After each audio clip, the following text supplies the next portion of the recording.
Welcome. Step 10 of our 10 steps to solution selling. Well done. We've made it. Review and revise. So we've been on a wonderful journey together, and this final step is reviewing the previous 9 steps that we've done. So let's do a little refresher. Solution selling is a never-ending journey of continuous improvement. Every single time I want you to reflect on, what did I do well? What would I do differently? What worked? What didn't work? Why did they engage? Why did they disengage? Why did they go into silence or violence? Why were they not ready to commit? Constantly reflect where in those steps could you have done something a little bit better, a little bit differently. So let's do a little trip down memory lane. Step 1 was developing brand you. And remember, this is where we spoke about people need to buy you before they will buy your idea, your concept, your product, or your service. And we spoke about psychology being 80% of your success and strategy being 20%. 2 things that contribute to your psychology: having a healthy, helpful, and productive internal dialogue. So remember, I mentioned the example. What do you want your clients to say about you when you walk out of the room? What do you want your team to say about you? What do you want your manager to say about you? And then write it down as a fact. Jackie's invested, she's committed, she's knowledgeable, she really goes above and beyond. That's your internal dialogue. And the next thing was your physiology. Remember to have a look at those power poses on TED Talks with Amy Cuddy. So step number 2 then brought us into courageous and purposeful networking. Remember, we said you've got to get out there and hunt. You've actually got to have no plan B. It's all about plan A, because if you think there's a backup plan, you're not going to get out there and network and do the strategic, purposeful connecting that you need to do to actually get the results that you want. So this is where we really think about, who do we need to be engaging? Who are the decision makers? Who needs to be my target audience? What am I going to say to them so they see it as a helpful conversation? What is their whiffing factor so I can engage them right from the get-go? And that led us into step 3, which is the networking ladder of loyalty. So remember the MCG stadium, you're 14 years old selling hot dogs, and you now need to do either 1 trip around 100,000 people or 10 trips up and down 10,000 people. In which instance are you going to sell more? The second. 7 to 14 touch points. What are you going to do to engage so you're constantly getting a better opportunity to create advocates and partnerships? Don't warm them up for the competition. And then this led us into step 4, which is diagnose before you prescribe. Remember, it's not the stated needs you need to meet from your boss, your team, your client.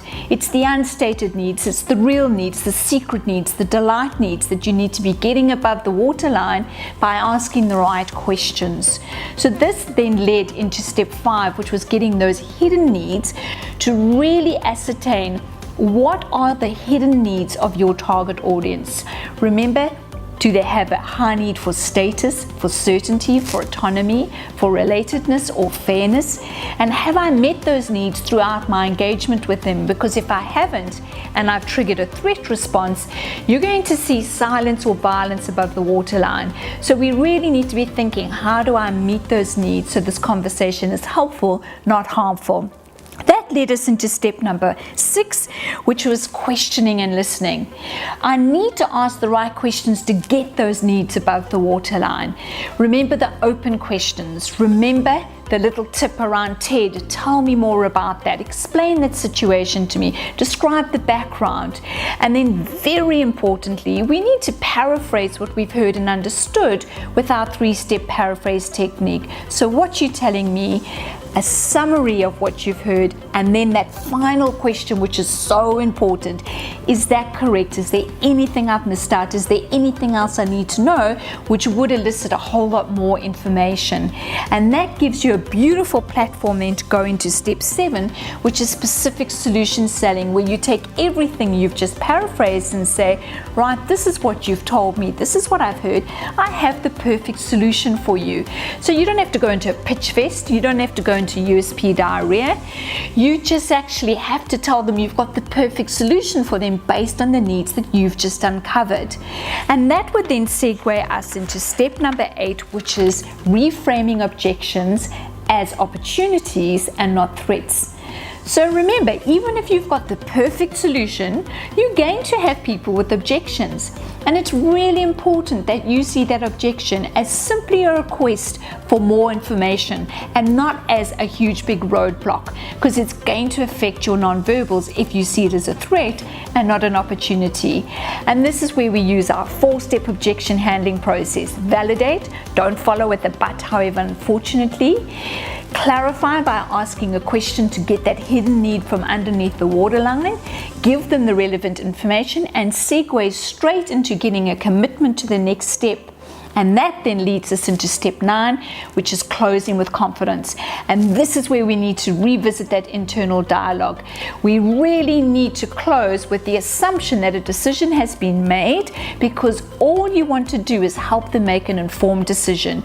You're a trusted advisor partnering with them to get a good outcome. You're not trying to pull one over on them.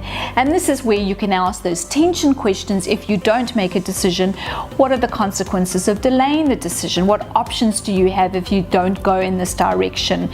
Really just tip them one way or the other if we're just going round and round that mulberry bush.